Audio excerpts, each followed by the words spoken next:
তুমি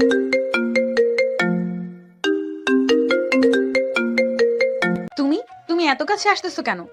লাজ লজ্জা বলতে কি কিছুই নেই? তোমার কি বেশি লজ্জা? দাঁড়াও, তোমার শরীরের প্রতিটি অঙ্গ থেকে লজ্জা মুছে দিব, তারপর আমার সামনে আর লজ্জায় ভার হওয়া লাগবে না। রাফি, তোমার মুখে কিছু আটকায় না? শুধু মুখ না, আমার হাতও আটকায় না। এই বলে রাফি নীরার কোমরে হাত দিয়ে নীরাকে একেবারে কাছে টেনে নিল। দুজনে শুধু শ্বাস প্রশ্বাসের শব্দ শোনা যাচ্ছে। ছাড়ো রাফি, আমার লজ্জা করতেছে। না, আজকে যে তোমার কোনো কথাই শুনবো না। নীরার পিঠ দেওয়ালে ঠেকে গেছে, সামনে রাফি, চোখে এক অদ্ভুত আগুন। এই লোকটা যাকে সে সবসময় অবহেলা করেছে, যাকে অপমান করতে একটুও দ্বিধা করেনি, আজ এতটা ভয়ঙ্কর লাগছে কেন? এটা এটা ঠিক হচ্ছে না রাফি। আমি তোমার স্ত্রী, ঠিক আছে, কিন্তু এর মানে এই নয় যে। এর মানে কি সেটা বোঝার চেষ্টা করো। মুখে যাই বলো, তোমার চোখ যে অন্য কথা বলতেছে। আহা রে, আইসে আমার জ্যোতিষী। আমার চোখ কি বলে শুনি? তোমার চোখ বলতেছে রাফি প্লিজ আমাকে আজ তোমার ভালোবাসা দিয়ে পাগল বানিয়ে দাও। তাহলে পাগল বানিয়ে দিচ্ছ না কেন? রাফির কণ্ঠে গভীরতা, চোখে দাবানল। নীরার হাত দুটো রাফির শক্ত হাতে বন্দী হয়ে গেছে, পালাতে চাচ্ছে, কিন্তু পালানোর ইচ্ছাটা আসলেই আছে তো? তোমার সাহস হঠাৎ এত বেড়েছে কেন? সাহসের দরকার হয় না, যখন অধিকার থাকে। কথাটা বলেই রাফি এক ধাক্কায় নীরাকে আরো কাছে টেনে নেয়। নীরার শরীর শিউরে ওঠে, কিন্তু সে বুঝতে পারে এই প্রতিরোধটা কেবল মুখের, ভিতরে ভিতরে তার শ্বাস দ্রুত হচ্ছে। ঘর জুড়ে চাপা উত্তেজনা, রাফির শ্বাস প্রশ্বাস ভারী হয়ে উঠছে। আর নীরা, সে নিজের শরীরের প্রতিক্রিয়া লুকাতে ব্যস্ত। দেওয়ালের সঙ্গে চেপে ধরা অবস্থায় সে যেন অসহায়, কিন্তু আসলেই কি? তুমি তুমি কি ভুলে গেছো আমি কে? ভুলিনি, তুমি আমার স্ত্রী। আর স্বামী স্ত্রীর মাঝে এত বাধা কেন বলো তো? নীরার শরীর কেঁপে উঠল, রাফির স্পর্শ তার গায়ে আগুন ধরিয়ে দিচ্ছে। সে চেয়েও নিজেকে সরিয়ে নিতে পারছে না। এই বিয়েটা তোমার আর আমার কারোরই পছন্দের না, আমরা বাধ্য হয়েছি। কিন্তু রাতের বেলা যখন আমার নামে তোমাকে ডাকতে হয়, তখন কি মনে থাকে এটা একটা জোরপূর্বক সম্পর্ক? নীরার মুখ লাল হয়ে ওঠে, সে চোখ সরিয়ে নেয়, কিন্তু রাফির হাতের বাঁধন এতটাই শক্ত যে পলায়ন অসম্ভব। তুমি তুমি আমার সঙ্গে জোর করতে পারবে না। আমি জোর করছি না নীরা, আমি শুধু তোমার মুখোশটাকে সরিয়ে দিচ্ছি। রাফি নীরাকে ছেড়ে দেয়। নীরা দ্রুত সরে যায়, মনে হচ্ছে দম নেওয়ার জন্য মুক্তি পেয়েছে, কিন্তু তার হৃদস্পন্দন যেন পালানো নয়, বরং আরও গভীর আকর্ষণের। রাফি ধীর পায়ে জানালার পাশে গিয়ে দাঁড়ায়। বাইরে রাতের শহর মেঘের ছায় ডুবে আছে। তোমার বাবা আমাকে তোমার জীবন থেকে সরিয়ে দিতে চায়, জানো? কি বললে? তোমার বাবা ভেবেছে আমাকে তোমার কাছ থেকে দূরে সরিয়ে দিলে সবকিছু সহজ হয়ে যাবে।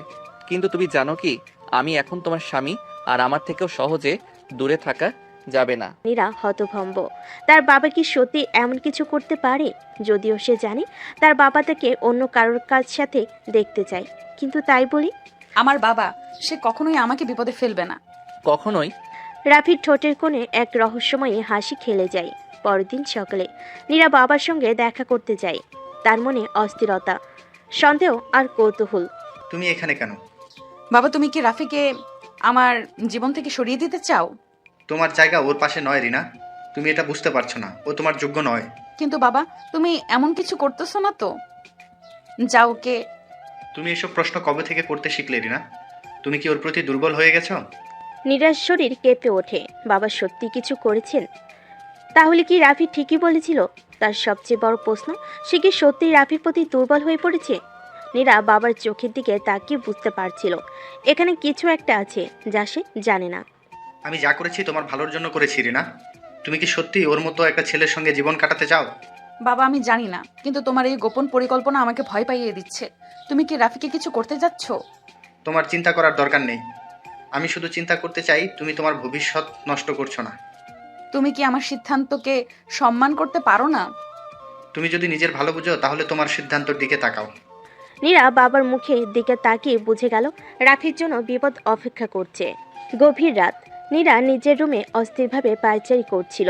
কেন যেন মনে হচ্ছে সবকিছু এলোমেলো হয়ে যাচ্ছে। তুমি চিন্তিত? নীরা হকচকিয়ে দরজার দিকে তাকালো। রাফি সেখানে দাঁড়িয়েছিল, তার চোখে এক অদ্ভুত ঝলক। তুমি তুমি কখন এসেছো? তোমার চিন্তাগুলো এত গভীর ছিল যে টের পাওনি। কি ভাবছো? তুমি কি সব জানো?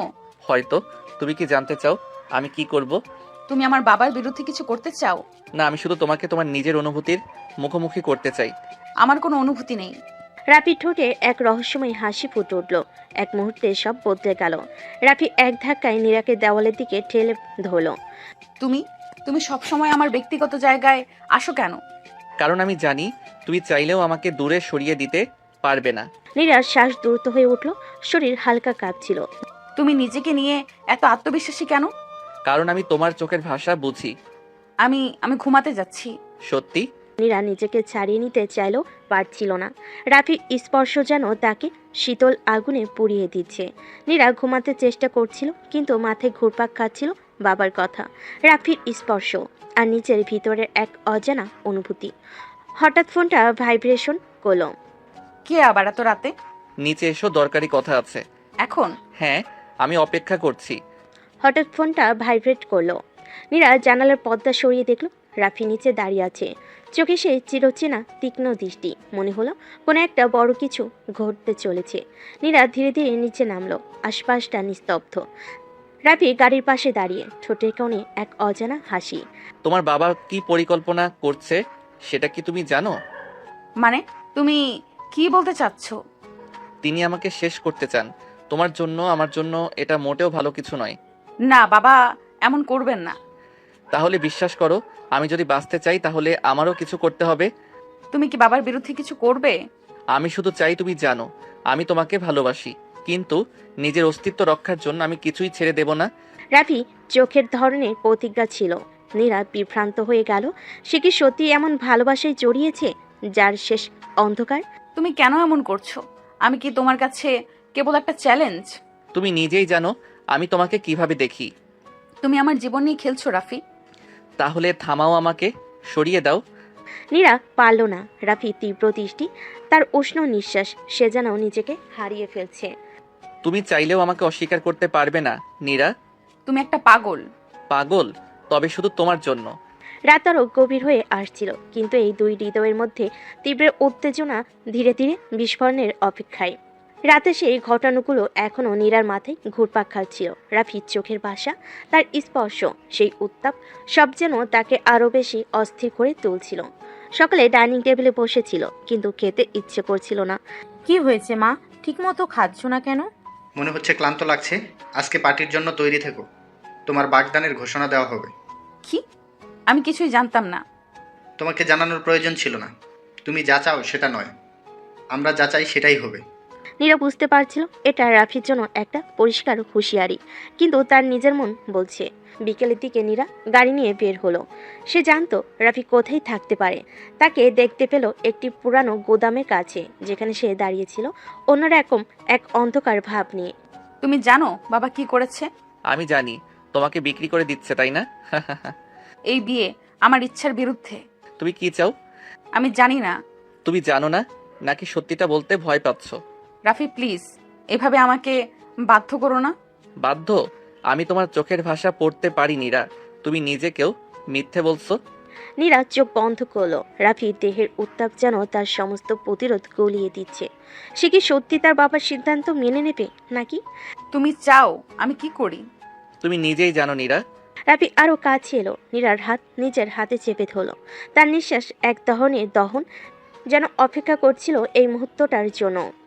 তুমি সবকিছু এত সহজ ভাবো কেন? কারণ আমি জানি তুমি আসলেই কি চাও।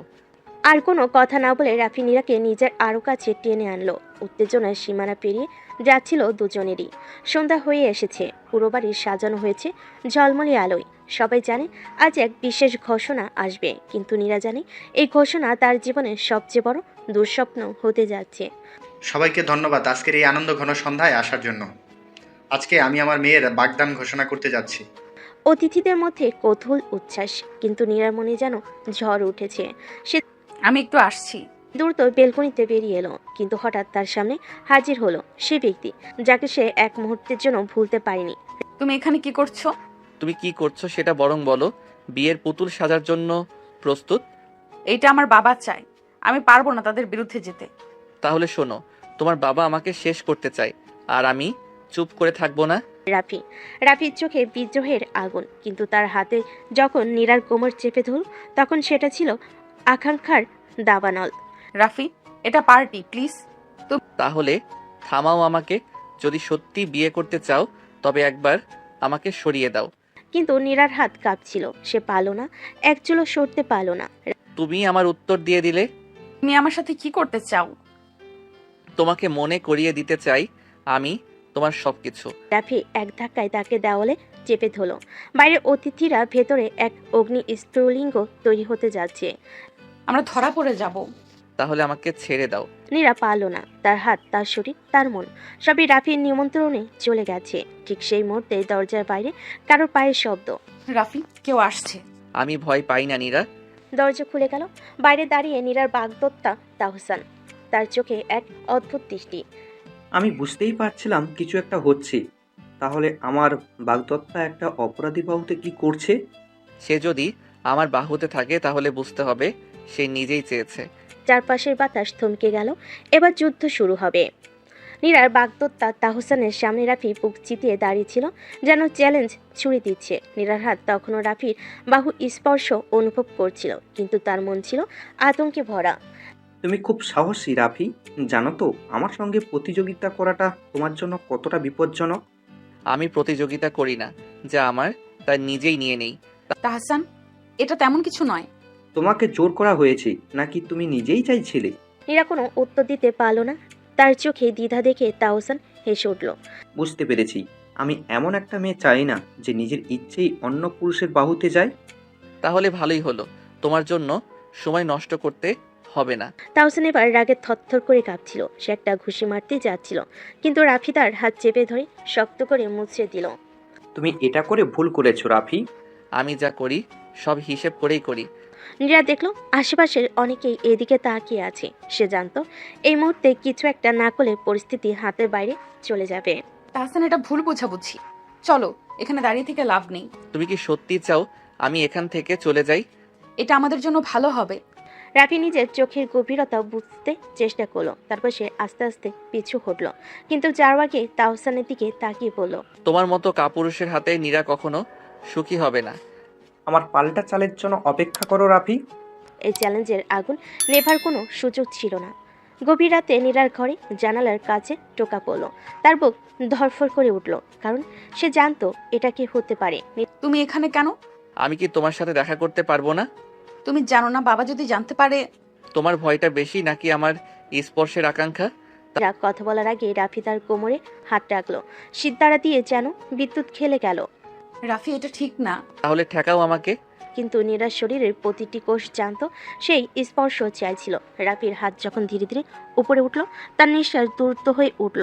এই রাতে, এই মুহূর্তে সে কি সত্যি নিজেকে আটকাতে পারবে? নীরার ঘরটায় তখন শুধু নীরবতা আর উত্তেজনার দোলাচল।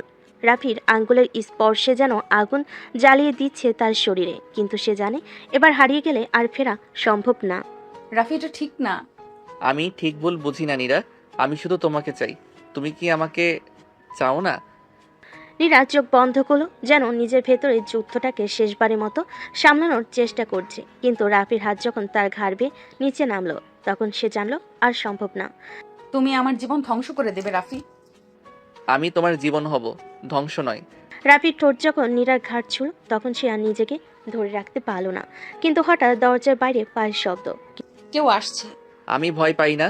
কিন্তু নীরা ভয় পায়, কারণ সে জানে ধরা পড়লে এর সম্পর্ক শুধু শেষই হবে না, ওদের জীবনও বদলে যাবে চিরদিনের মতো।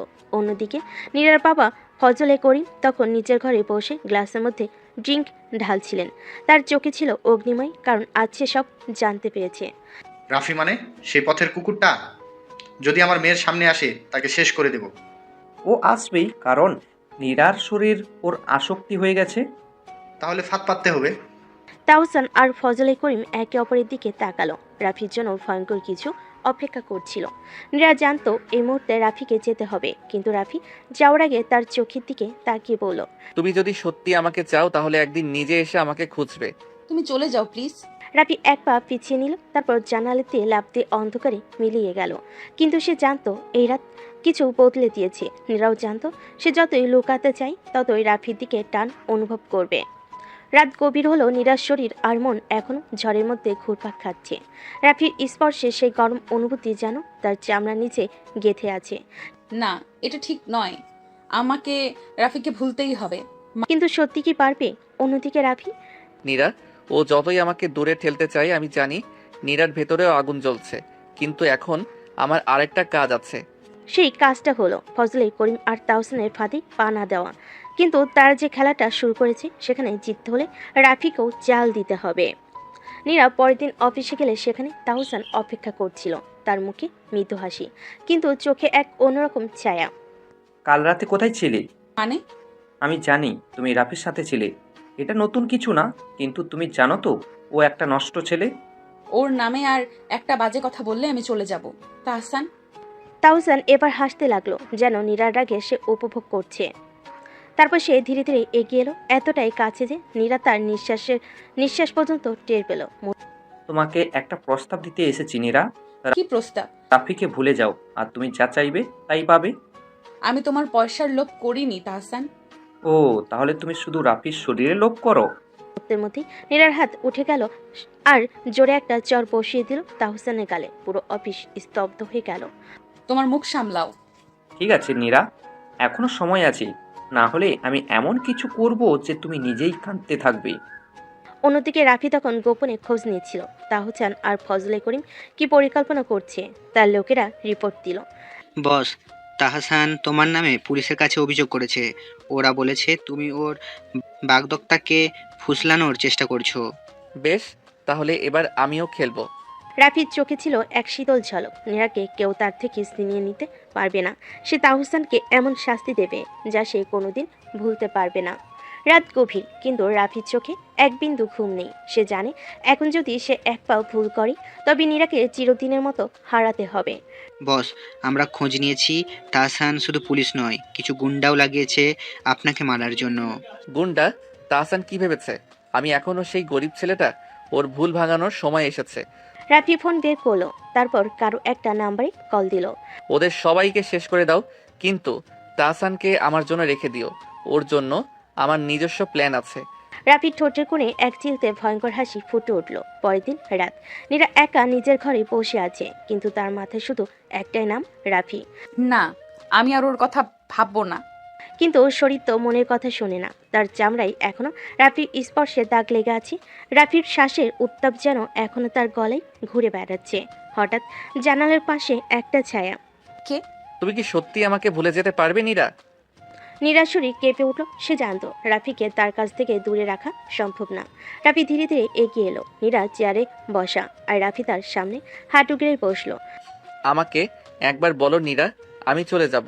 শুধু একবার বলো, তুমি আমাকে আর চাও না? নীরা ঠোঁট কাঁপছে, কিন্তু সে বলতে পারছি না। তুমি চাইলেও আমি তোমাকে ভুলতে পারবো না। তোমার শরীর, তোমার চোখ, এগুলো শুধু আমার জন্য। নীরার শ্বাস আটকে আসছে। রাফি, এটা ঠিক নয়। তাহলে আমাকে থামাও। কিন্তু নীরা জানে সে থামাতে পারবে না। সে রাফিকে দূরে ঠেলতে গিয়েও পারেনি। উল্টো রাফির গরম নিঃশ্বাসে আরো বেশি কাঁপছে। অন্যদিকে ফজলে করিম তখন তাহসানের সাথে বসে প্ল্যান করছে। তাহসান, তুমি বলেছিলে রাফিকে সহজেই সরিয়ে দিবে, কিন্তু সে তো এখনো বেঁচে আছে। চিন্তা করবেন না আঙ্কেল, এবার সে আর বাঁচবে না। আমি এমন একটা প্ল্যান করেছি সেখানে সে নিজেই ফেসে যাবে। ফজলে করিম আর তাহসান একে অপরের দিকে তাকিয়ে হাসলো। কিন্তু তারা জানতো না তারা যে জালে রাফিকে ধরতে যাচ্ছে সেখানে তারা নিজেরাই আটকে যাবে।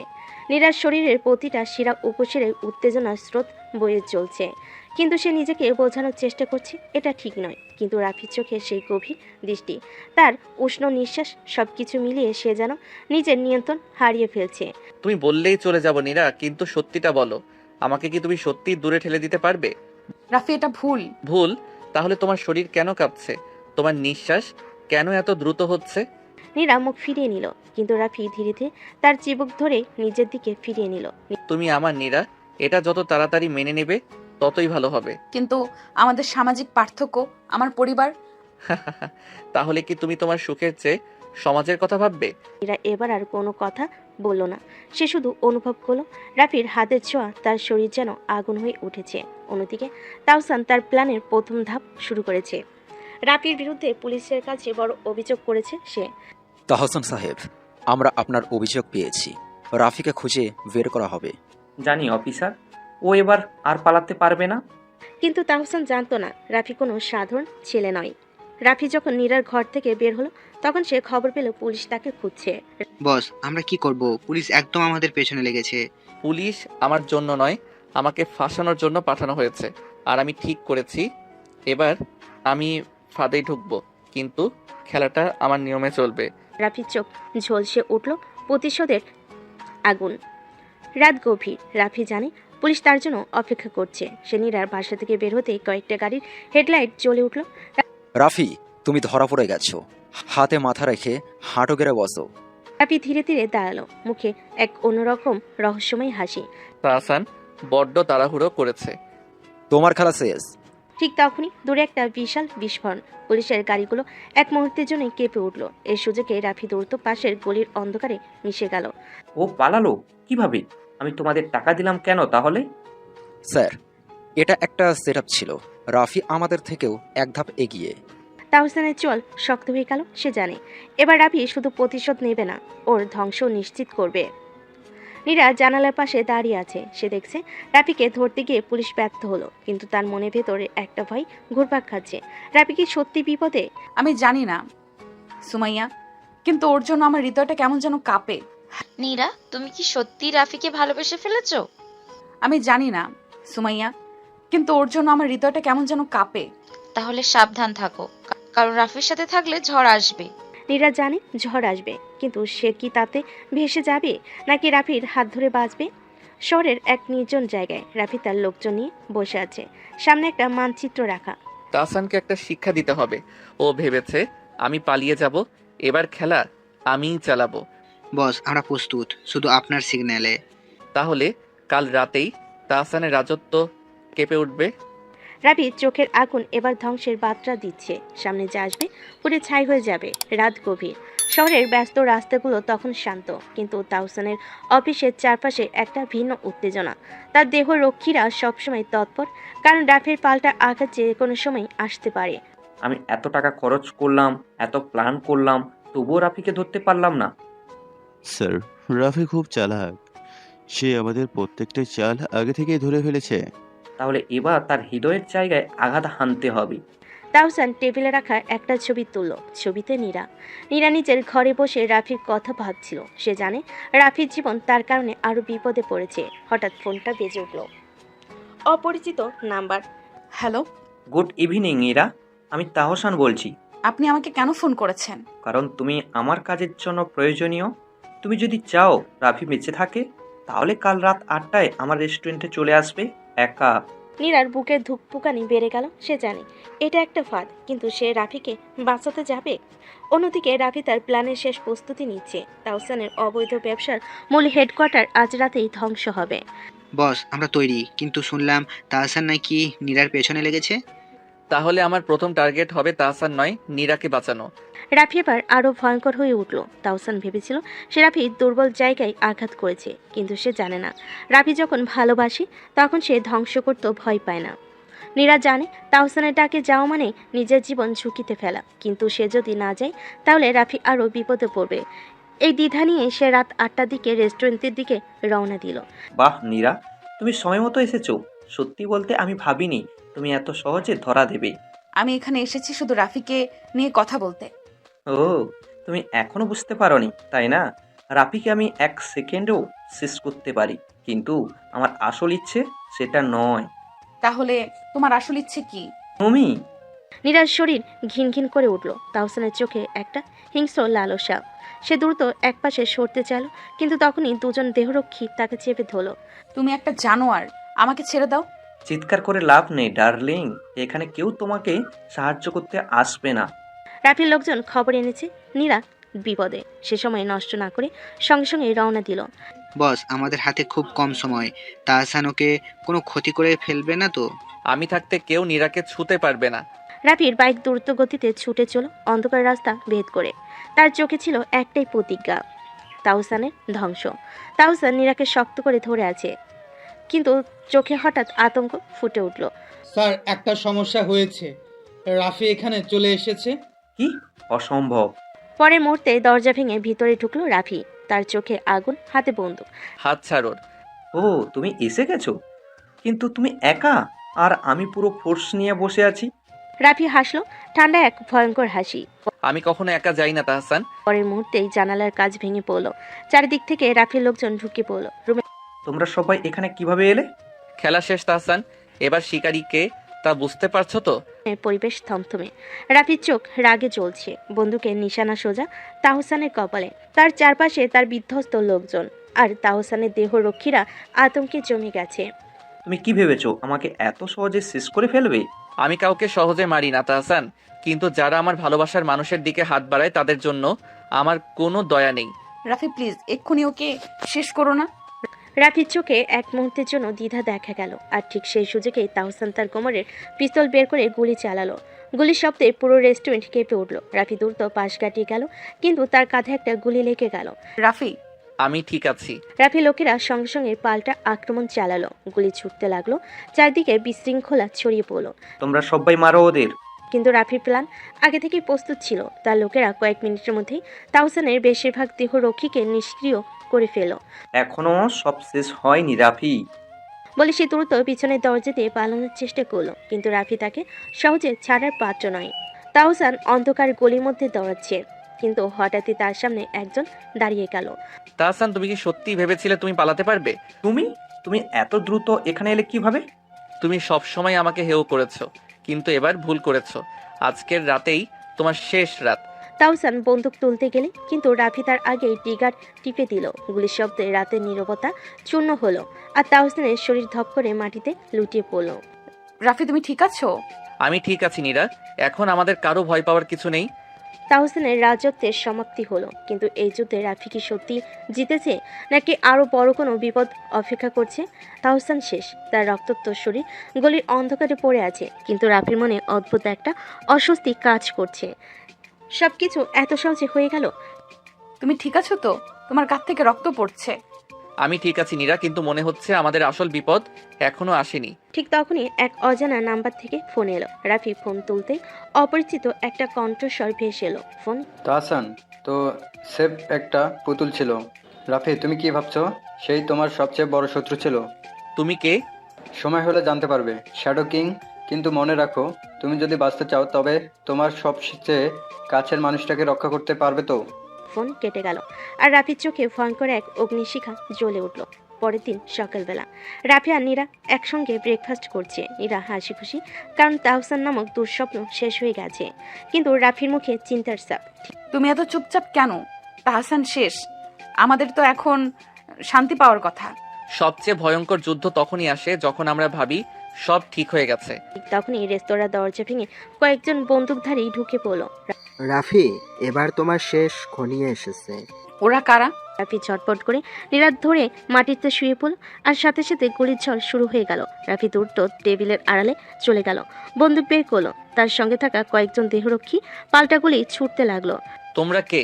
কার নির্দেশে এসেছো? আমি সেই ব্যক্তি যে তোমার সমস্ত রাজত্ব ছিনিয়ে নেবে। রাফি, এবার তুমি শিকার।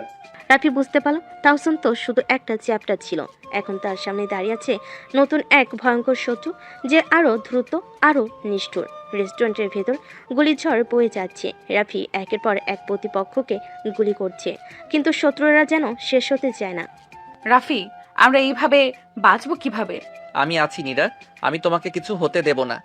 ঠিক তখনই এক বন্দুকধারী লুকিয়ে পিছন থেকে রাফির দিকে বন্দুক তুলল, কিন্তু মুহূর্তের মধ্যেই একটা গুলি এসে তার মাথা উড়িয়ে দিল। বস, একা একা মজা নিচ্ছেন, আমাদেরকে একটু সুযোগ দিন। এত দেরি করলে কেন? ড্রামাটিক এন্ট্রি দিতে তো সময় লাগে বস।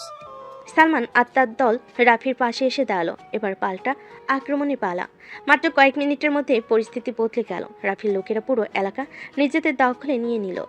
তুমি ভাবছো এটা তোমার বিজয়? বেঁচে থাকলে বিজয় নিয়ে কথা বলো।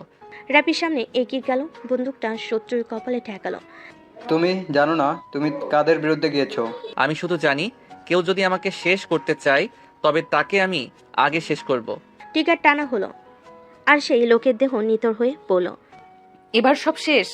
আমার মনে হয় না। রাফি জানে বড় কিছু এখনো সামনে আছে, কিন্তু এই মুহূর্তে তার সবচেয়ে জরুরি কাজ নীরাকে নিরাপদ রাখা। নীরা, আমাদের এখন থেকে আরো সাবধান থাকতে হবে। তুমি যেখানেই যাবে আমি তোমার সাথেই থাকবো। রক্তের এই খেলা কি সত্যি শেষ, নাকি শুধু এটা শুরু? দুপুরের আলো যেন ক্লান্ত হয়ে পড়েছে। একান্তে নীরা ও রাফি নিজেরাই নিজেদের সামলে নিচ্ছে, কিন্তু নীরার মুখে এখনো চিন্তার ছাপ। রাফি, তুমি তো বলেছিলে সব শেষ হয়ে গেছে, কিন্তু তোমার চোখে আমি এখনো যুদ্ধ দেখি। কারণ যুদ্ধ এখনো শেষ হয়নি। আমি শুধু অস্ত্র নামিয়েছি, হেরে যাইনি। তুমি কিছু লুকাচ্ছ আমার থেকে? যদি বলি তোমার সবচেয়ে কাছের কেউ তোমার পেছনে ছুরি মারতে চলেছে। রাফি নীরার মুখের দিকে তাকায়, কিন্তু কোনো উত্তর না দিয়ে উঠে চলে যায়। নীরার মনে প্রশ্নের ঢেউ। বিকেলে নীরা একা ছাদে বসে আছে, হঠাৎই সেখানে এসে দাঁড়ায় রাফির পুরনো শত্রু রায়ান। তুমি জানো রাফি কেমন লোক? সে একটা খুনি। তুমি এখানে কি করছো? আমি এসেছি তোমাকে সত্যি বলার জন্য। তুমি জানো রাফি আর মায়ের মৃত্যুর পেছনে নিজে জড়িত। তুমি মিথ্যা বলছো।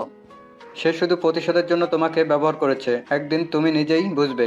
রায়ান চলে যায়, নীরার মুখে অস্পষ্ট দ্বিধা আর ভয়। রাতের বেলায় রাফি তার গোপন বেসমেন্টে বসে আছে, সামনে একটা ল্যাপটপ। ভিডিও চলছে যেখানে দেখা যাচ্ছে নীরার ফোনে কে মেসেজ পাঠাচ্ছে বারবার। তুই রায়ান, তোকে আমি শেষ করব। তুই আমার নারীতে বিষ ঢালতে চাস? বস, আপনার অনুমতি পেলে আমরা ওর ঠিকানা খুঁজে পেয়েছি। এই রাতে শেষ করতে হবে। ও যেন বুঝে ছায়ার রাজাকে স্পর্শ করার মূল্য কি। রাফি আর সালমান গাড়ি নিয়ে বেরিয়ে পড়ে রাতের আধারে, যেখানে এক অন্ধকারে ফাঁদ পেতে বসে আছে রায়ান। রাতের আধারে শহরের বাইরে এক পুরনো গুদাম ঘর, ভেতরে টেবিলে বসে আছে রায়ান। সিগারেটের ধোয়ার মাঝে তার চোখে চরম আত্মবিশ্বাস।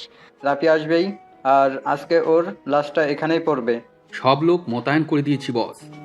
একটা চড়াও হলে গুলি চলতে আর 1 সেকেন্ডও লাগবে না। রাফির সময় ফুরিয়েছে, এবার নীরাও আমার হবে। ঠিক তখনই বাইরে বড় বড় করে কয়েকটা এসইউভি এসে দাঁড়ায়। রাফি নামলো, চোখে ভয়ঙ্কর শীতলতা। রায়ান, তুই আমার নারীতে হাত দিতে চাস? আজ তোকে গুলি নয়, ছায়ার মতো অদৃশ্য মৃত্যু উপহার দিব। তুই এত ঘাবড়ে গিয়েছিস যে নিজেই মৃত্যুর মুখে এসেছিস রাফি। রায়ান হাত তুলে ইশারা করে। মুহূর্তে গুদামের চারপাশে ছুটে আসে মুখোশধারী বন্দুকধারীরা। বস, আপনার পাশেই আছি। আমার রক্তে আগুন জ্বলছে সালমান। এক একটা গুলিতে ছিটকে পড়ে রায়ানের লোকজন। রাফি নিখুঁতভাবে একের পর এক টার্গেট নিচ্ছে, আর সালমানের গুলির পাশ কাটিয়ে ঢুকে পড়ছে শত্রুদের বুকে। তুই একটা শয়তান। শয়তানকেও ভয় পাই, কিন্তু প্রেমিক হয়ে গেলে আমি নিজের মৃত্যু হয়ে যাই। রাফি এগিয়ে গিয়ে রায়ানের মাথায় পিস্তল ঠিকিয়ে। নীরা জানবে তো তুই ওর জন্য কি করছিস। তাই তো মরছিস, কারণ সে জানে আমি ওর জন্য মরতেও পারি। টানা হয়, রায়ানের শরীর নিথর হয়ে পড়ে। ভোরের আলোয় নীরা বারান্দায় দাঁড়িয়ে, চোখ লাল হয়ে গেছে, কিন্তু হৃদয়ে এক অজানা অশান্তি। রায়ান মরেছে, কিন্তু সে বলেছিল রাফি আমাকে ব্যবহার করছে। যদি সত্যি হয়? তুই জানিস ওকে দেখে আমার ভয় করে।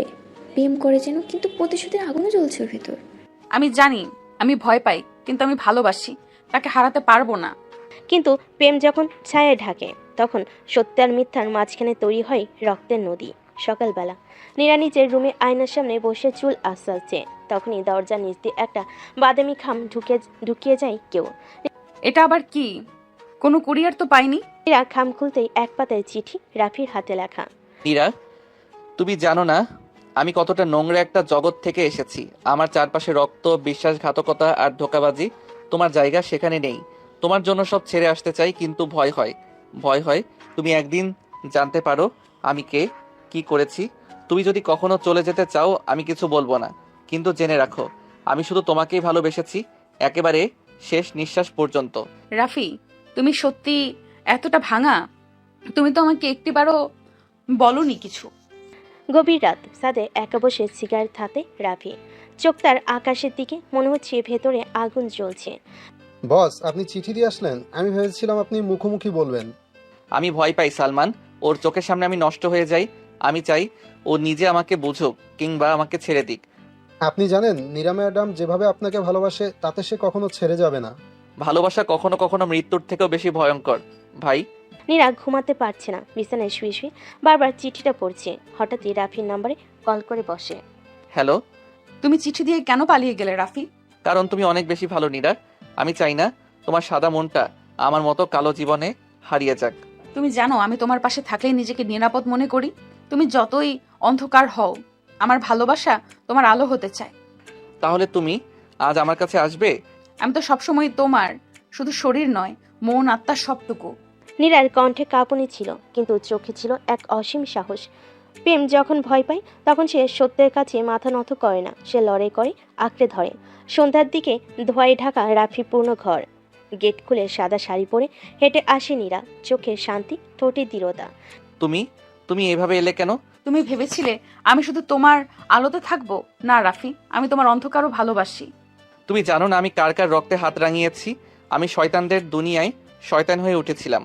তাই তো আমি এসেছি শয়তানকে মানুষ করতে, কুকুরকে প্রেম দিতে নয়। নীরা ধীরে ধীরে রাফির বুকের দিকে এগিয়ে যায়, মাথাটা ঠেকিয়ে দেয় তার বুকের মধ্যে। রাফি থমকে দাঁড়িয়ে থাকে, অসহায় অথচ প্রশান্ত। রাত গভীর। নীরা আর রাফি একসাথে ছাদে বসে, বাতাসে সিগারেটের আর চায়ের গন্ধ। আমার বাবা একসময় ওদের পেটোয়া বাহিনীর সদস্য ছিলেন। মা আমাকে নিয়ে পালিয়ে যান, কিন্তু এক রাতে ওরা মাকে গুলি করে মেরে ফেলে আমার সামনে। তোমার চোখে এই আগুন আমি এখন বুঝতে পারি। আমি ওদের একজন হয়ে উঠি শুধু প্রতিশোধ নেব বলে। আজ অবধি 9 জন খুন করেছি। কিন্তু তোমার চোখে এখন যা আছে সেটা খুনির নয়, ভালোবাসার ছায়া। রাফির চোখে জমে ওঠে জল, হয়তো বহুদিন পর সে কান্নার সুযোগ পেল। নীরা রাফির বুকে মাথা রেখে বলল, আজ আমার কিছু চাই। তুমি আমাকে আগুনের মতো ছুঁয়ে যাও, যেন আমি তোমার দুঃসহ অতীতেও প্রিয় হয়ে উঠি। তুমি জানো তুমি কি বলছো? তুমি আমার শরীর স্পর্শ করো, আমি চাই আমার ত্বকে তোমার ছায়া জমুক। রাফি ধীরে ধীরে তার গাল ছুঁয়ে বলে, তুমি জানো আমি পশু হয়ে যাই যখন ভালোবাসি। তাহলে আজ আমাকে তোমার সবচেয়ে বন্য ভালোবাসা দাও। চাঁদের আলোয় তাদের ছায়া লেপটে যায়, বুকে বুকে ধরা পড়ে আগুনের ঢেউ। সে রাতে শুধু শব্দ ছিল কামনার, ভালোবাসার আর বিশ্বাসের। সকালবেলা নীরা আর রাফি একসাথে নাস্তা করতে বসেছে। কাছের জানালার বাইরে কয়েকটা পুলিশের ছায়া দেখে চমকে ওঠে রাফি, দরজা খুলতেই। রাফি রহমান, আপনার বিরুদ্ধে গোপন সূত্রে অভিযোগ এসেছে। আপনি একটি অবৈধ অস্ত্র সিন্ডিকেট অংশ, আপনাকে থানা যেতে হবে। আমি তো এখন ঘরে বসে প্রেম করছি ভাই। অপরাধ করলে তো প্রেমের সময় পেতাম না। আমার হাজবেন্ড কোথাও যাবে না। কোনো ওয়ারেন্ট আছে আপনার হাতে? ওয়ারেন্ট ঠিক রাতে পৌঁছাবে ম্যাডাম, অপেক্ষা করুন। পুলিশ চলে যায়, কিন্তু ঘরে পড়ে থাকে একরাশ উদ্বেগ। দুপুরবেলা নীরা বেলকুনিতে দাঁড়িয়ে রাফির ফোনে কথা শুনছে। হঠাৎই দরজা কড়া নাড়ে। দরজা খুলে সামনে দাঁড়িয়ে এক সেক্সি পোশাকে অপরিচিত এক মেয়ে, ঠোঁটে রহস্যময় হাসি। আমি তামান্না, রাফির পুরনো বন্ধু। একটু দেখা করতে এসেছিলাম। কি ধরনের বন্ধু? যে রাতে তোমার হাজবেন্ড যখন একা থাকতো, তখন আমি ছিলাম ওর কম্বল। তুমি যা খুশি হও, কিন্তু এখন ওর জায়গা শুধু আমার পাশে। তুমি জানো তো রাফির গোপন সিন্ধুক আছে। সেখানে এমন কিছু আছে যেটা তোমার পৃথিবী উল্টে দিবে। তামান্নার চোখে ছিল ভয়াবহ কিছু জানার দম্ভ, আর নীরার ভেতরে জন্ম নেই এক সন্দেহের ঝড়। রাত। নীরা চুপচাপ রাফির বুকের উপর শুয়ে আছে, কিন্তু আজ চোখে আর আগের মতো কোমলতা নেই, বরং প্রশ্ন জমে আছে ঠোঁটের কোণে। কি ভাবছো এত? তোমার পুরনো সেই তামান্না বলল তুমি কিছু লুকাচ্ছ। আমি যা লুকিয়ে রাখি তা তোমাকে কষ্ট দেবে, কিন্তু বলি না মানে বিশ্বাসঘাতকতা নয়। সত্যি? তাহলে আজ আমাকে তোমার লুকোনো সব যন্ত্রণা দিয়ে চেপে ধরো, যেন বুঝি ভালোবাসা মানে কষ্টকেও আলিঙ্গন করা। রাফির চোখে যেন আগুন জ্বলে ওঠে। সে নীরাকে কোলে তুলে বিছানায় নিয়ে যায়। তাহলে ভালোবাসো আমাকে এমনভাবে যেন আর কোনো প্রশ্ন বেঁচে না থাকে। সে রাতে দুটি শরীর শুধু ঘামার আর্তনাদে বাধা ছিল না, তারা খুঁজছিল একে অপরের সত্যি অন্ধকার ভাঙা অংশগুলো। রাত গভীর। রাফি ঘুমিয়ে। নীরা তার মুখের দিকে তাকিয়ে দীর্ঘশ্বাস ফেলে। ভালোবাসা আর সন্দেহে জর্জরিত এক চাহনি। তামান্নার চোখে যা ছিল সেটা শুধু ইঙ্গিত নয়, সেখানে ছিল সতর্ক বার্তা। আমি যদি এখন না জানি তাহলে কাল হয়তো সব শেষ হয়ে যাবে। নীরা ধীরে ধীরে উঠে দাঁড়ায়। টেবিলের নিচ থেকে রাফি সেই ছোট্ট লোহার সিন্দুকটা টেনে তোলে। চাবি পায় না, তবে সে জানে রাফি একটা চাবি সবসময় বালিশের নিচে রাখে। চাবি দিয়ে খুলতেই প্রথমে বেরিয়ে আসে কয়েকটা রক্তমাখা ছবি। এই লোকটা, এটা তো আমাদের বাসার পুরনো দারোয়ান। মেরে ফেলেছিল বলেই তো হঠাৎ চলে গিয়েছিল। তার এরপর সে দেখতে পাই একটা পুরনো ব্রেসলেট, যার ভেতরে খোদাই করা তবিলাস র চিরকাল। তামান্না। দরজার খটখটের শব্দে রাফির ঘুম ভাঙে। সে দেখে নীরা তার সামনে বসে আছে, আর তার পাশে খুলে রাখা সেই সিন্দুক। কে বলেছে তোমাকে এটা খুলতে? আমি কি শুধু তোমার শরীরের সঙ্গী? আমার কি জানার অধিকার নেই তুমি কাকে ভালোবেসেছিলে, কাকে মেরেছ? আমি তামান্নাকে ভালোবেসেছিলাম, কিন্তু সে আমাকে বিট্রে করেছিল। শত্রুদের হাতে আমার লোকদের নাম বিক্রি করে দিয়েছিল।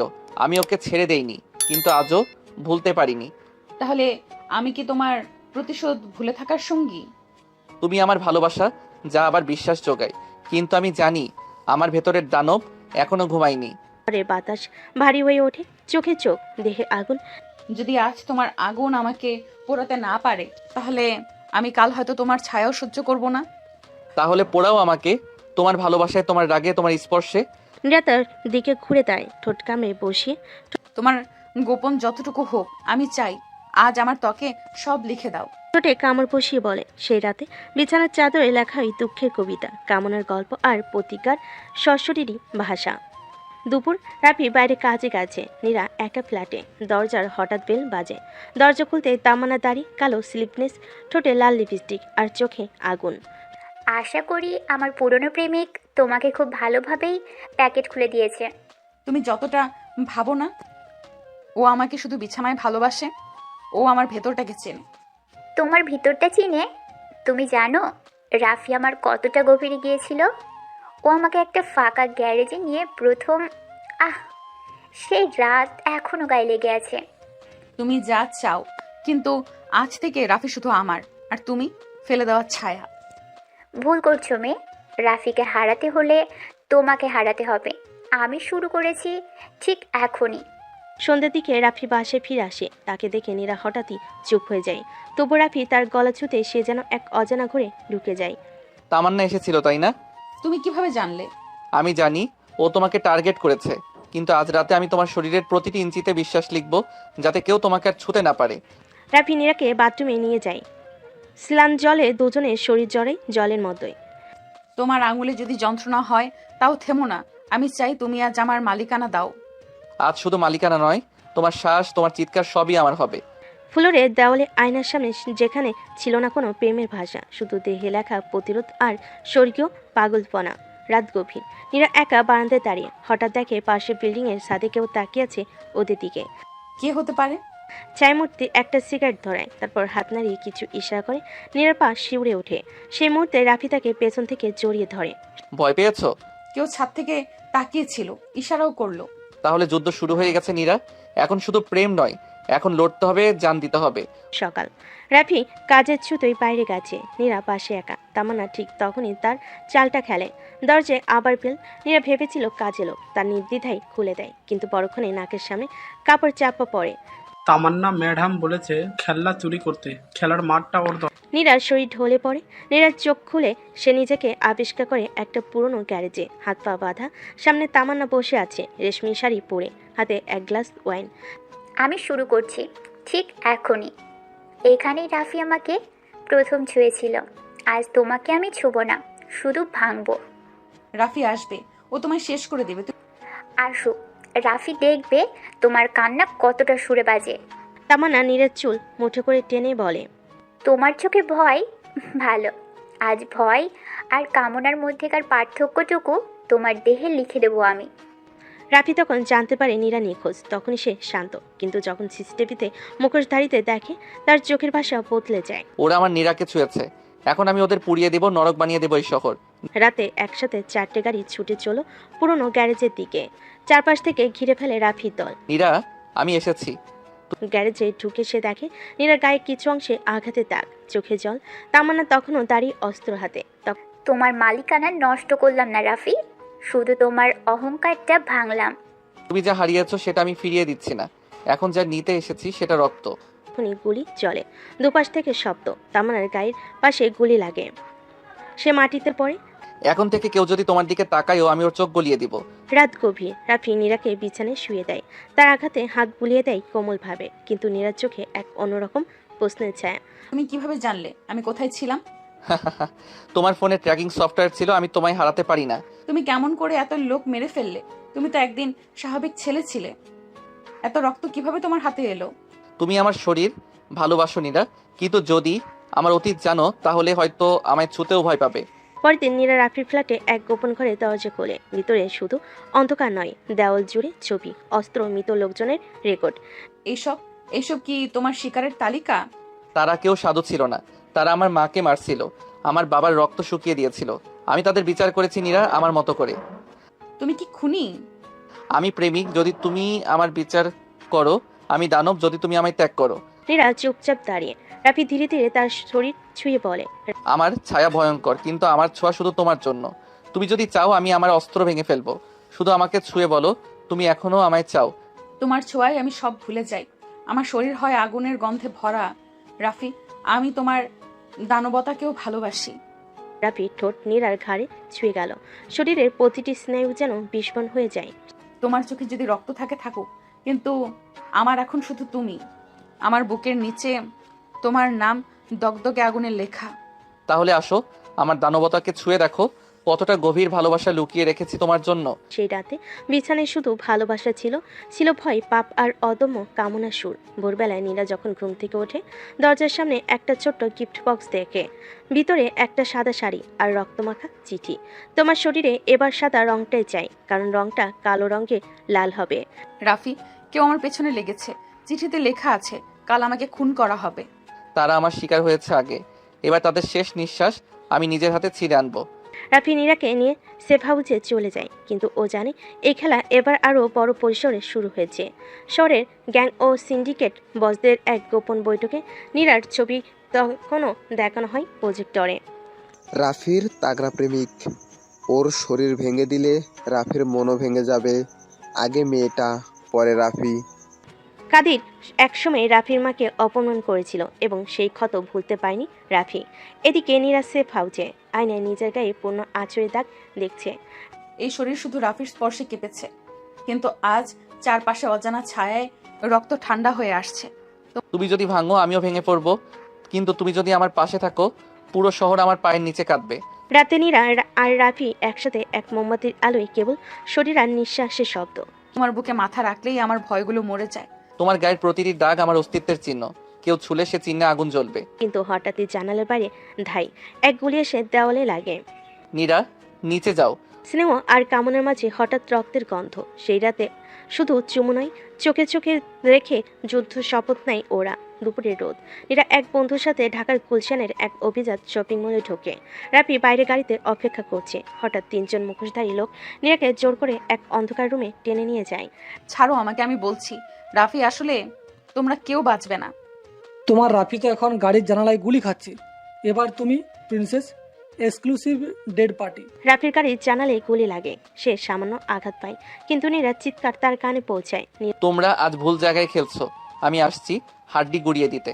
নীরার মুখে কষ্টেপ, হাত পা বাঁধা। একজন মুখোশধারী লোক তাকে ছুঁয়ে বলতে থাকে, তুমি রাফির পছন্দ, তাই তোমার শরীরটা আগে ছিঁড়ে দেখেনি। তোমরা যদি আমায় ছো, রাফি তোমাদের ছায়াকেও পুড়িয়ে দেবে। ঠিক সেই সময় দরজা ভেঙে ঢুকে রাফি, সাদা শার্টে রক্ত, হাতে পিস্তল। তোমরা আমার শরীর ছুঁয়েছো না, আমার ভালোবাসার শরীর ছুঁতে চেয়েছিলে, এখন তোমাদের শরীর পচবে। গুলি ছুটে যায় একটার পর একটা। রাফির চোখে নেশা নয়, আগুন। রাফি নীরার বাঁধন খুলে তাকে জড়িয়ে ধরে। তোমার সেই রক্তমাখা মুখটা আমি ভয় পাচ্ছি, অথচ তোমার বুকে লুকাতে চাই। তোমার শরীর কেউ ছুঁতে পারবে না, কারণ আমার ভালোবাসা এখন একটা যুদ্ধ। সেই রাতে হোটেলের রুমে নীরা রাফির বুক ছুঁয়ে বলে, তুমি যদি মারো তখন ভয় পাই, কিন্তু যখন জড়িয়ে ধরো তখন নিজের অস্তিত্ব হারিয়ে ফেলি। তোমার শরীর শুধু আমার যুদ্ধক্ষেত্র, আর আমার ঠোঁট হলো বিজয় পতাকা। বিছানায় তখন যুদ্ধ থেমে গেছে, কিন্তু শরীরের কামনার আগুনে ভালোবাসা চিৎকার করে ওঠে। গভীর রাতে রাফি ল্যাপটপে একটি ফোল্ডার খুলে ফ্যামিলি ডার্ক সাইড নামের ভিডিও।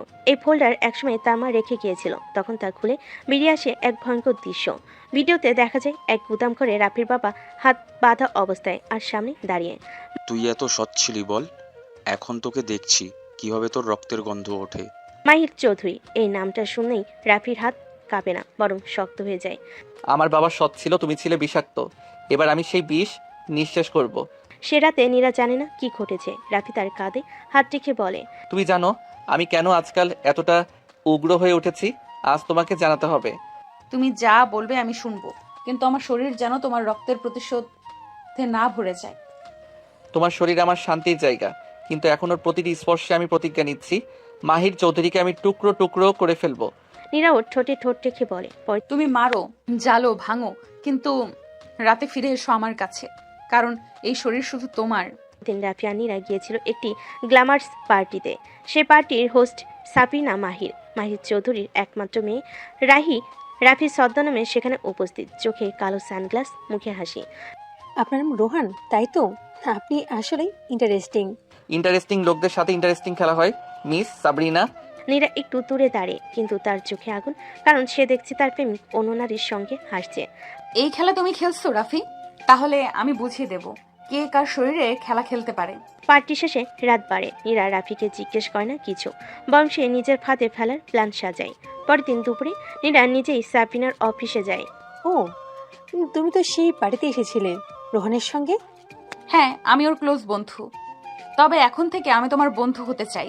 ইন্টারেস্টিং, এত হট আর কনফিডেন্স মেয়ে তুমি। I like bold woman. Neera টেবিলের উপর ঝুঁকে বলে, বোল্ড হতে হলে শরীরের কনফিডেন্স দরকার, আর সেটা আমার আছে, ঠিক যেমন তোমারও আছে। তাহলে একটু গেম খেলি। সাবিনা প্রথমে একটু দ্বিধায় পড়ে, তারপর ফিসফিসে বলে, dinner tonight only us. Last সে হু বোল্ড ইউ রেলিয়ার। সে রাতেই অন্যদিকে রাফি ঢুকে পড়ে মাহির বিশাল বাংলায়, চোখে নাইট ভিশন গগলস, রাতে হাতে এক পুরনো ম্যাপ। নিচতলার স্টোররুমে বাবার কেসের ডকুমেন্টস লুকানো ছিল। এখন ওখানে ঢুকতে হবে, নইলে ইতিহাস পুড়ে যাবে। দরজা খুলতেই এক প্রাচীন ফাইল খুলে যায়। কেস 2009, SH রফিকুল নামের লাল ফাইল। হঠাৎ পিছন থেকে কড়া আওয়াজ। কে ওখানে? তোর শেষ দেখা। কাটকে বেঁধে রাফি ব্যাগে ফাইল ঢুকিয়ে বেরিয়ে আসে। সেই রাতে ডিনারে নীরা লাল ডিপনেক গাউন পরে আসে। সাবিনার চোখে পড়ে আগুন। তুমি সত্যি অনেক বেশি ডেঞ্জারাস। তুমি ভাবছো আমি তোমার ফ্লার্টিং এ ভাঙবো? না, আমি তোমার কাছ থেকে তোমার সব কিছু বের করে আনবো, এমনকি তোমার বাবার গোপন তথ্য। তুমি কি রোহনের প্রেমিকা? আমি তার প্রেমিকা না, আমি তার অস্ত্র, যেটা তোমার শরীর দিয়েও তোমার বাপের খুনের ইতিহাস বের করে আনতে জানে। সাবিনার মুখ সাদা হয়ে যায়, আর নীরার চোখে তখন বিজয়ী হিংস্র আলো। নীরার ঠোঁটে ঠোঁট ছিল না, আর ছিল আগুনের চাপ। ঘরের আলো মিলান, পদ্মার জানালা পর্দা ধীরে ধীরে উঠছে বাতাসে। তোমরা যা জানো সবটা জানো না। আমার বাবার আসল চেহারা কেউই জানে না। বলো, না হলে আমি তোমাকে এমন ভাবে এক্সপোজ করব, মিডিয়াতে তুমি মুখ দেখাতে পারবে না। 2009 সাল আমার বাবা একটা ডিল করেছিল এক বিদেশি মাফিয়া গ্রুপের সঙ্গে। সেই ডিল ফাঁস করতে চেয়েছিল তোমার রাফির বাবা, কিন্তু সাবিনা কাপা কাপা গলে, তোমার রাফির বাবাকে একটা শিশুর খুনের ফাঁদে ফেলা হয়। শিশুটিকে আমার বাবা নিজ হাতে পুঁতে ফেলেছিল, ওই রেকর্ড করা ছিল। বলো। রাফি নিজের ঘরে ফাইল খুলে ভিতরে সিডিটা চালায়। সেখানে দেখা যাচ্ছে এক উঁচু পাহাড়ের পেছনে খনন করা গর্তে কাঁদতে থাকা একটা শিশু, যার নাম আরমান। সেই মুহূর্তে রাফির চোখ থেমে যায়, জল গড়িয়ে পড়ে, কিন্তু ঠোঁট আঁকড়ে ধরে। তুই শিশুকে পুঁতে রাখছিস, আমি তোকে জীবন্ত আগুনে পোড়াবো। পরদিন রাতে নীরা ফিরে আসে রাফির কাছে। দুজনের চোখে রাগ, শরীরে জ্বালা, কিন্তু মনের গভীরে শুধু একে অপর। তোমার বাবার কথা শুনে আমার গলা শুকিয়ে গেছে রাফি।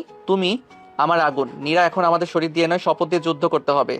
তবে আজ রাতে শুধু প্রতিশোধ নয়, আমি চাই তুমি আমার শরীরে প্রতিজ্ঞা লেখো।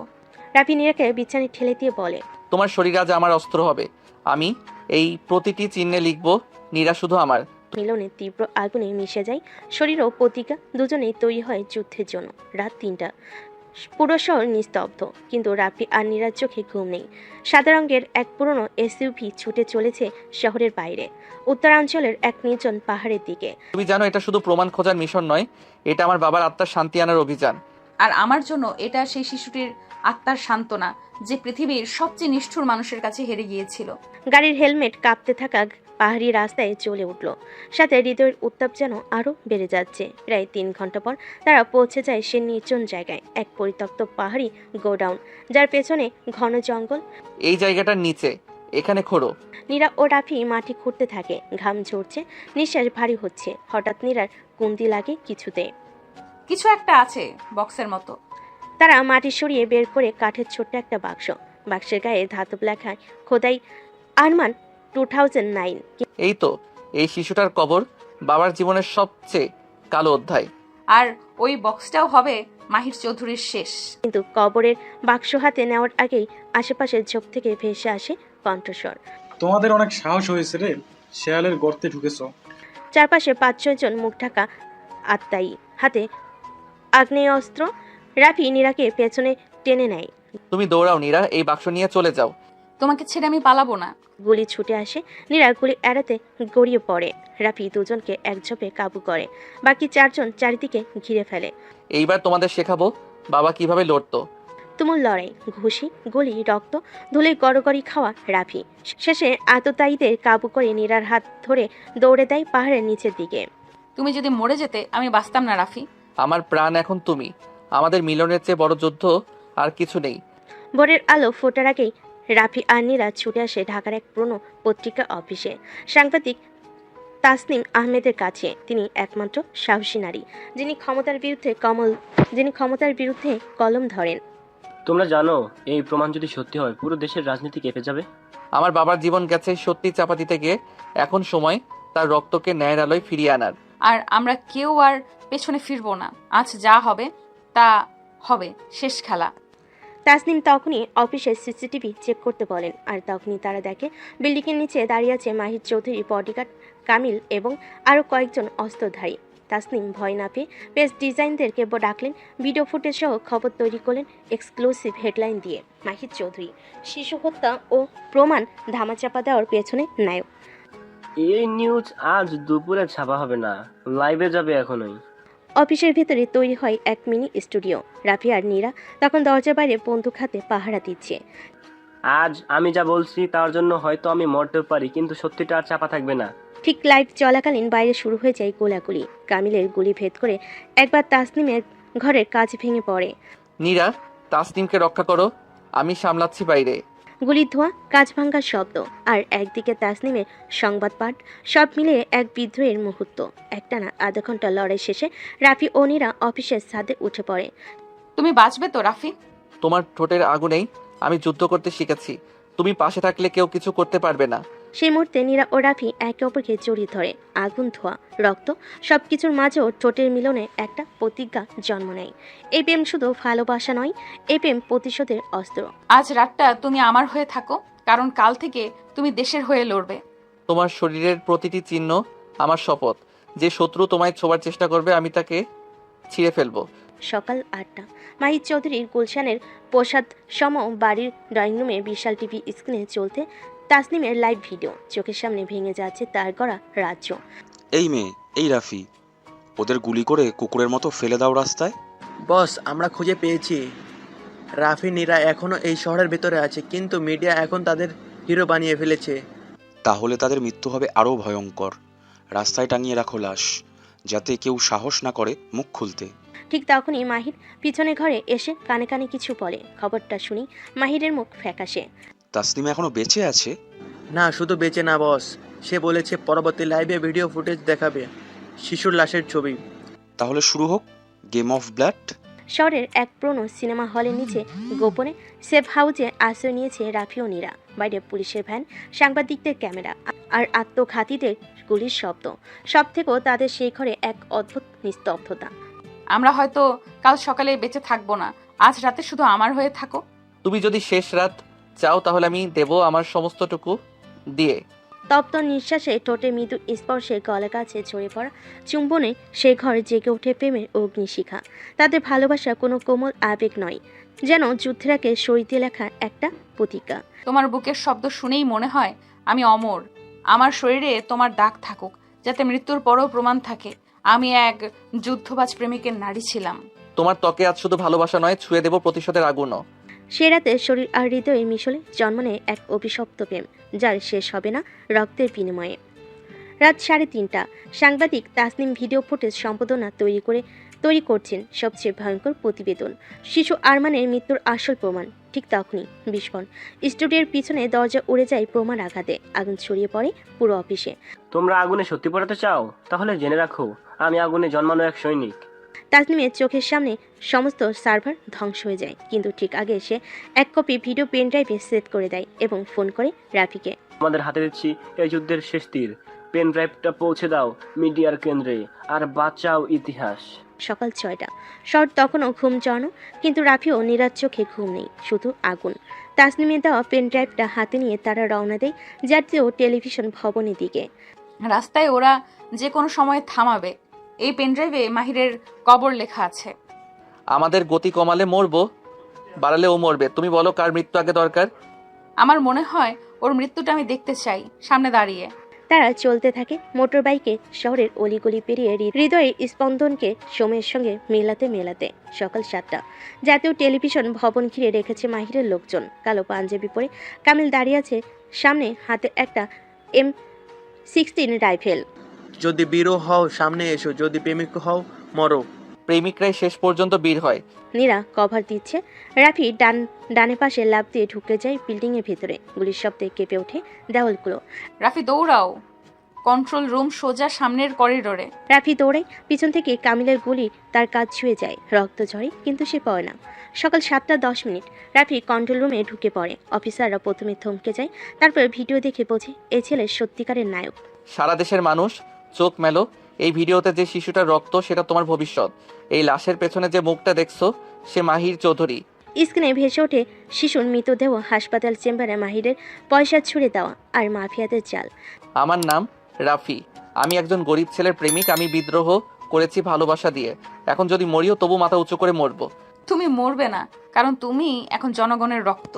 দেশে মানুষ ফুঁসে ওঠে, সোশ্যাল মিডিয়া ছেয়ে যায় সেই লাইভ ভিডিও দিয়ে। মাহির চৌধুরীর নাম এখন ঘৃণার প্রতীক। বাংলোর ছাদে তখন টুপটাপ বৃষ্টি। নীরা ও রাফি এক চাদর জড়িয়ে বসে আছে। নীরবতা আর উত্তাপ তাদের চারপাশে ঘুরছে। তোমার শরীরটা কেন জানি বৃষ্টির ছোঁয়ার মতো ঠান্ডা না, বরং আগুন। তুমি নিজেই তো আগুন, আমি তো শুধু পুরি তোমার স্পর্শে আর তোমার ওই মায়াবী চোখে। তুমি কি এখনো আমাকে শুধু শরীর দিয়ে চাও? আমি তোমার প্রতিটা নিঃশ্বাস চাই, যেটা ঠোঁট ছুঁয়ে বের হয়, যেটা বুক কাঁপিয়ে তোলে। নীরা ধীরে ধীরে মুখটা রাফির বুকে গুজে দেয়। তার আঙ্গুল রাফির পেটের উপর নাচে। একটানা বৃষ্টির আওয়াজ যেন তাদের শরীরের ভিতরে সুর ছুঁয়ে যায়। তোমার এই ছোঁয়া আমি চাই, যেন থেমে না যায় কোনোদিন। তোমাকে ছুঁয়ে আমি বেঁচে আছি। সেই রাতে নীরা আর রাফি বাংলোর বেডরুমে। হালকা আলো, পাতলা সিল্কের গাউন পরে নীরা বিছানায় ধারে বসে। রাফির চোখে তখন তীব্র আগুন। তোমার এই চুলের গন্ধ আমাকে পাগল করে তোলে। তুমি ছাড়া আমি আমার শরীরটাই চিনতে পারি না। রাফি গাউন সরিয়ে তার কাঁধে ঠোঁট রাখে। নীরার দেহ শিউরে ওঠে। নীরার শ্বাস প্রশ্বাস বেড়ে যাচ্ছে। রাফির ভালোবাসা পাওয়ার জন্য পাগল হয়ে যাচ্ছে। আর একটু নিচে নামো, সেখানে আমার নিঃশ্বাস আটকে যায়। তোমার ত্বক এত কোমল কেন? আমি তো প্রতিবার ভাঙি তোমায় ছুঁয়ে। এক একটা চুমু, এক একটা স্পর্শ যেন বিদ্যুৎ। বিছানা ধীরে ধীরে ভিজে ওঠে ঘামার আবেগে। পরের দিন সকালে নীরা আয়নার সামনে, গলায় এখনো রাফির চুমু দেখ। সে হেসে উঠে বলে, তুমি আমাকে দাগে দাগে চেনাও। এই দাগ শুধু ভালোবাসার না, আমার মালিকানার চিহ্ন। এমন সময় বাইরের দরজায় একটা খাম পড়ে। নীরা কুড়িয়ে নিয়ে খুলে পড়ে। রাফি, এটা মাহির পাঠিয়েছে। খামে লেখা, আজ রাতেই সব শেষ হবে। নীরা তোমার নয় রাফি, তুমি বাঁচাতে চাও? একা এসো পাটুলি ব্রিজে। রাত তখন 11টা। রাফি একা পটুলা ব্রিজের দিকে রওনা হয়েছে। চারিদিকে ঝাঁকে ঝাঁকে কুয়াশা। গাড়ির স্টিয়ারিং চেপে ধরে সে নিজে ফিসফিস করে বলছে, নীরা, তোকে ছোঁয়ার আগে যদি মাহির হাত তোর গায়ে পড়ে, আমি পুরো শহর জ্বালিয়ে দেব। তার ফোনে নীরার মেসেজ আসে, ওর ফাঁদে পা দিও না রাফি, প্লিজ রাফি, আমি বাঁচতে চাই তোমার জন্য, মরতে না। তুই মরবি না নীরা, মরবে সে যে তোকে ছুঁতে চেয়েছে। পটুলা ব্রিজের নিচে অন্ধকার ঘেরা গোডাউন। নীরা হাত বাঁধা অবস্থায় পড়ে আছে, চোখে পলক নেই। তোর সেই হিরো আজ আসবেই, আরও ও এলেই তোর প্রেমের কাহিনী এখানেই শেষ। তুমি রাফিকে চেনো না, সে এলে শুধু আমাকে নিয়ে যাবে না, তোমার প্রাণও নিয়ে যাবে। সে মুহূর্তে গুদামে দরজায় লাথি মেরে ঢুকে পড়ে রাফি। চোখে আগুন, হাতে লোহার রড। নীরা যদি এক ফোঁটা কাঁদে, আমি তোমার মাথা ছিন্ন করে ফেলবো মাহির। আয় না তাহলে প্রেমিক। শুরু হয় রক্তক্ষয়ী লড়াই। মাহির 4-5 জন গুন্ডা নিয়ে আসে, কিন্তু রাফি পেছনে তাকায় না। একটা ঘুষি, একটা কিক, এক এক করে পড়ে যায় সবাই। রাফি পেছনে দেখো, মাহির পিস্তল বের করেছে। রাফি ঝাঁপিয়ে পড়ে। মাহির হাত থেকে পিস্তল ছিটকে পড়ে যায়, কিন্তু তার হাতে একটা ছুরি, আর সেটাই নীরার গলার কাছে। 1 ইঞ্চি এগোলেই নীরার গলায় ছুরি চালিয়ে দেব। আমার প্রাণ নিয়ে যা, কিন্তু ওকে ছেড়ে দে। হঠাৎ নীরা নিজের কনুই দিয়ে মাহির গায়ে আঘাত করে। রাফি সেই সুযোগে ছুরি কেড়ে নেয় আর মাহির হাতে ছুরি বসিয়ে দেয়। তুমি শয়তান। না, আমি প্রেমিক, আর প্রেমিক যখন শয়তান হয় তখন সে সব শেষ করে দেয়। আর মাহির হাতে ছুরি বসিয়ে দেয়। রক্তে ভেজা জামা, ক্লান্ত দেহ, তবুও চোখে ভালোবাসার দীপ্তি নিয়ে রাফিয়া নীরা একটা পুরনো গ্যারেজে গিয়ে লুকায়। চারিদিকে নিস্তব্ধতা, কেবল 2 হৃদয়ের দ্রুত স্পন্দন শোনা যায়। তোমার গায়ে এত রক্ত, ব্যথা লাগছে না? তুই পাশে আছিস, ব্যথার চেয়ে ভালোবাসা বেশি টের পাচ্ছি। তুমি মরতে যাচ্ছিলে, আমি আরেকটু দেরি করলে হয়তো তোকে হারিয়ে ফেলতাম। তুই ছাড়া আমি মরে আছি নীরা, এই জীবন শুধু তোর জন্যই বাঁচি। হঠাৎ বাইরে গাড়ির শব্দ। রাফি জানালাতেই তাকিয়ে বলে, চুপ, কেউ এসেছে? পুলিশ না গুন্ডা বুঝতে পারছি না। রাফির ফোনে একটা নাম্বার থেকে কল আসে। নাম নাই, ছবি নাই। যাকে তুমি শেষ ভেবেছিলে সে তো ছিল আমার চাটুকার মাত্র। এবার রাফি খেলা হবে আমার সঙ্গে। তুই কে? যাকে সবাই ছায়া বলে। অন্ধকারের নিচে দাঁড়িয়ে থেকো না রাফি, কারণ এখন আলোয় এসেই মরতে হবে। যে নীরার দিকে তাকাবে তার আলো ছায়া আমি দুটোই পুড়িয়ে ফেলবো। নীরা হতভম্ব হয়ে যায়, রাফির দিকে তাকায়। নতুন কেউ? আর একটা শত্রু? আরো ভয়ঙ্কর। এদের ভয় নেই, শুধু ধ্বংসই চাই। রাতে নীরা আর রাফি এক ঘরে এক খাটে। বাইরে টিপ টিপ বৃষ্টি, আর ভেতরে দুটো কাঁপতে থাকা শরীর, ভয়ের জন্য, ভালোবাসার জন্য। একদিকে শত্রুপক্ষ, আরেকদিকে নীরার স্পর্শ রাফিকে সব টেনশন ভুলিয়ে দেয়। আমার শরীর গরম হয়ে যাচ্ছে রাফি, আমি তোমার বুকের কাছে আসতে চাই, একদম গায়ে গায়ে। এই শরীর, এই নিঃশ্বাস সব তোর, আজ কাল চিরকাল। রাফি নীরার হাত ধরে কাছে টেনে নেয়, তার চোখের দিকে চেয়ে বলে, তুই শুধু আমার। এই গায়ের গন্ধ, এই কোমলতা সব আমার, আর কেউ এক চুলো ছুতে পারবে না। তুই যখন বলছিস আমার শরীর কাঁপে, তোর ছোঁয়ায় যেন আগুন জ্বলে ওঠে রাফি। বৃষ্টির শব্দে মিলিয়ে যায় দুজনের গভীর শ্বাস। গলা নিচে নামে ঠোঁট, আর বুকের ভেতর জেগে ওঠে ভালোবাসার দাবানল। সকালবেলা আশ্রয় কেন্দ্রের দরজা নিচে একটা চিঠি পড়ে থাকতে দেখা গেল। রাফি সেটা তুলে নিতে তার মুখ শক্ত হয়ে গেল। কার চিঠি? তোর শরীরের প্রতিটা ক্ষত আমি জানি, তোর ভালোবাসার প্রতিটা স্পর্শ আমি দেখেছি। এবার সময় হয়েছে, তুই নিজেই বুঝবি ভালোবাসা দিয়ে সবকিছু জেতা যায় না। দেখা হবে রাতে, যেখানে তোর ছোঁয়া তোকে ফাঁসাবে। কে এটা? রাফি, এটা কি কোনো গুন্ডা না পুলিশের কেউ? না, এটা নতুন কেউ, আর সে আমাদের একদম কাছ থেকে দেখছে। একাই বেরিয়ে পড়ে চিঠিতে দেওয়া ঠিকানার দিকে। একটা পরিত্যক্ত স্কুল বিল্ডিং, ভেতরটা অন্ধকার ছায়ে ভরা। বের হয়ে আয়। আমার মেয়েটার দিকে চোখ তুলে তাকানোর সাহস তোর কিভাবে হলো? তুই তাকে রক্ষা করতে চাস? তোকে আগেই নিজেকে প্রমাণ করতে হবে রাফি। ভালোবাসা দিয়ে গ্যাংস্টার হওয়া যায় না, খুন ছাড়া কিছুই প্রমাণ হয় না এই অন্ধকারে। আমি তোর মুখ দেখতে চাই। তোর ছায়াই তো আমার মুখ রাফি। তোর এই পুরানো ভুল, তোর বিশ্বাসঘাতকতা, তোর নিজের অতীত আমি, সেই ছায়া যা তোর চোখে এড়িয়েছিল এতদিন। রাফি ফিরে আসে রাতের বেলা। সে ক্লান্ত, আহত। নীরা তাকে দেখে ছুটে যায়। তোমার চোখে ভয় কেন রাফি? আমি ভয় পাই না, তোমার সাথে থাকলে মৃত্যুও জয় করে নিতে পারি। রাফি নীরার হাত ধরে কাছে টেনে নেয়। ক্লান্ত হয়ে নীরার ওপর শরীর হেলিয়ে দিয়ে বলে, তুই শুধু সাহসী না নীরা, তুই আমার অস্ত্র। তুই ছাড়া আমি মরুভূমির মতো শুষ্ক। তুমি যখন আমার গায়ের কাছে আসো, আমাকে আদর করো, তখন আমার শরীর গলে যায়। তোমার কণ্ঠ শুনলেই আমার শরীরে আগুন লাগে। এই ঠোঁট শুধু তোমার, এই শরীর শুধু তোমার, আমার সবকিছুই তোমার। যদি কখনো তোমার এক ফোঁটা অশ্রু ঝরে, আমি পুরো শহর জ্বালিয়ে দিব। ওরা একে অপরের গায়ে জড়িয়ে পড়ে। নিঃশ্বাসে মিশে যায় ভয় আর ভালোবাসা। রাফির বুকের মাঝে মুখ গুজে নীরা বলে, রাত্রি যতই অন্ধকার হোক, তুই আমার পাশে থাকলেই আমি জ্বলে উঠবো। রাতের আধারে নীরাকে রেখে রাফি ছুটে যায় সেই জায়গায় যেখানে সব শুরু হয়েছিল। পরিত্যক্ত কারখানায় ছায়া অপেক্ষা করছে শেষ খেলার জন্য। তোকে শেষবারের মতো জিজ্ঞেস করছি রাফি, তুই কিভাবে ভাবলি যে ভালোবাসা দিয়ে এই অন্ধকার জগৎ বদলাবে? তুই যেই হও, আমার ভালোবাসা তোর গুলির চেয়েও শক্তিশালী। আজ আমি শুধু তোর মুখটা দেখব। ছায়া মুখোশ খুলে ফেলে। রাফির সব, সে আর কেউ না, রাফির ছোটবেলার সবচেয়ে কাছের বন্ধু তানভীর, যে একসময় গ্যাংস্টার দুনিয়ায় রাফির সাথে ছিল, কিন্তু বিশ্বাসঘাতকতার শিকার হয়ে হারিয়ে গিয়েছিল। তোর ছায়াই তোর আমার মুখ রাফি। তুই পালিয়ে বেঁচেছিলি, আমি পচে গেছি অন্ধকারে। এখন আমি ছায়া, তোর শাস্তির প্রতিচ্ছবি। তুই যদি সত্যি আমার বন্ধু হতিস তাহলে জানতিস আমি কার জন্য বেঁচে আছি নীরা। হঠাৎ ছাদের ধ্বংসের স্তূপ থেকে পড়ে যায় নীরা। সে গোপনে রাফির পিছু নিয়েছিল।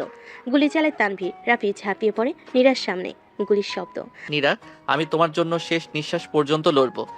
তুমি মরতে পারো না। তোমার ঠোঁট, তোমার গলা, তোমার শরীর সব আমি ছুঁয়ে রাখবো প্রতিটা নিঃশ্বাসে। রাফি শেষ শক্তি দিয়ে তানভীরকে পরাস্ত করে। তানভীর রক্তাক্ত অবস্থায় হেসে ওঠে। তুই জিতলি, কিন্তু অন্ধকার কখনো মরবে না। সবকিছু জয় করে রাফি আস্তে আস্তে সুস্থ হয়ে ওঠে। কয়েক সপ্তাহ কেটে গেছে। শহরের সব কোলাহল থেকে দূরে, সব দুঃস্বপ্নের শেষ রেখার উপরে গ্রামীণ এক নির্জন বাড়ি। চারদিকে খোলা মাঠ, বাতাসে ভেসে আসছে শুকনো ঘাসের গন্ধ। ঠিক মাঝখানে চাউনির নিচে বসে আছে রাফি আর নীরা। নীরা মাথা রেখে রাফির বুকের উপর। নীরব নিস্তব্ধতায় ওদের হৃদয়ের শব্দ শোনা যাচ্ছে যেন। তুই জানিস রাফি, তোকে যখন ওভাবে রক্তাক্ত অবস্থায় দেখেছিলাম আমার পৃথিবী থেমে গিয়েছিল। এখনো রাতে ঠিকমতো ঘুমাতে পারি না। তোকে হারানোর ভয়টা আজও বুকের ভেতর আঁচড় কাটে। আমি তোর বুকের গন্ধে আবার বাঁচতে শিখেছি নীরা। তুই না থাকলে আমি ফিরতেই পারতাম না। তুই আমার সেই আলো যা অন্ধকারে আমাকে পথ দেখায়। নীরা একটুখানি উঠে রাফির চোখের দিকে তাকায়। সেই চেনা দৃষ্টি, যেটা ভালোবাসার চাইতেও গভীর, আগুনের চাইতেও উষ্ণ। আমি চাই প্রতিদিন তোর ঠোঁটে একটা চুমু খেয়ে দিন শুরু করব। তোর হাতে হাত রেখে যদি হাঁটি, পৃথিবীর কোনো ভয় আমাকে স্পর্শ করতে পারবে না। তুই যদি আমার পাশে থাকিস, আমি আবার রক্তাক্ত হব, তবুও কোনো ভয় নেই। তোর চোখে চোখ রেখে মরে যেতে পারি নীরা। নীরা ধীরে ধীরে উঠে রাফির কোলে গিয়ে বসে। ওর চোখ দুটো জ্বলছে, শরীরের প্রতিটা রন্ধ্রে ভালোবাসার আকাঙ্ক্ষা গর্জে উঠছে। আজ আমি শুধু তোকে চাই রাফি। আমি তোর স্পর্শে, তোর শরীরে উত্তাপে নিজেকে হারিয়ে ফেলতে চাই। আজ আমি তোকে বুকের ভেতর নিয়ে জেগে থাকতে চাই সারা রাত। তুই জানিস না আমি কতবার কল্পনা করেছি তোর ত্বক আমার আঙ্গুলে জড়িয়ে আছে, তোর ঠোঁট আমার শ্বাসে মিশে আছে। আজ তুই থেমে যাস না নীরা। ঠোঁটে ঠোঁট ছুঁয়ে ফেলে। সেই চুমুতে কোনো দ্বিধা নেই, শুধু জমে থাকা অভিমান আর উষ্ণতা, ভালোবাসা। নীরার আঙ্গুলে জড়িয়ে পড়ে রাফির চুল। রাফি ঠোঁট খুঁজে নেয় নীরার গলায় ধরনীয়। নিস্তব্ধ গুঞ্জনে চারপাশ ভরে ওঠে। রাফির হাত নীরার পিঠে, কোমরে উষ্ণ হয়ে ওঠে ওদের নিঃশ্বাস। নীরা চোখ বন্ধ করে ফিসফিস করে, তুই আজ শুধু আমার, এই শরীর, এই মন সব তোর কাছে উজাড় করে দিতে চাই রাফি। তোর প্রতিটা নিঃশ্বাস, প্রতিটা কাঁপুনি আমি অনুভব করতে চাই। আজ তুই আমার শরীরের ছাপ রেখে যা, যাতে প্রতিবার চোখ বন্ধ করলেই তোকে অনুভব করি। খোলা মাঠে ঝিঝি পোকার ডাক, সন্ধ্যার আলোয় শেষ রেশ। নীরা আর রাফি যেন সময়ের ঊর্ধ্বে ভেসে যাচ্ছে। ওদের শরীর একে অপরের মধ্যে গলে যাচ্ছে ভালোবাসার গভীর আবেশে, এক অতল আকর্ষণে। সবকিছু জয় করে ভালোবাসার এই পর্যায়ে এসে পৌঁছানো এত সহজ ছিল না। জয় করার পর ভালোবাসা আরও গভীর হয়ে উঠেছে। এই রাতটা শুধু ওদের। এই ভালোবাসা থেমে যায় না, শুধু আরেকটা অধ্যায় শুরু হয়, যেটা শরীরের গন্ধে, হৃদয়ের স্পন্দনে চিরকাল বেঁচে থাকে। ভালোবাসার অত ভালোবাসা হলে কোনো বাধাই বাধা না, ধনী গরিব কিছু যায় আসে না। আর রাফিনীরা এটাই প্রমাণ দিয়েছে।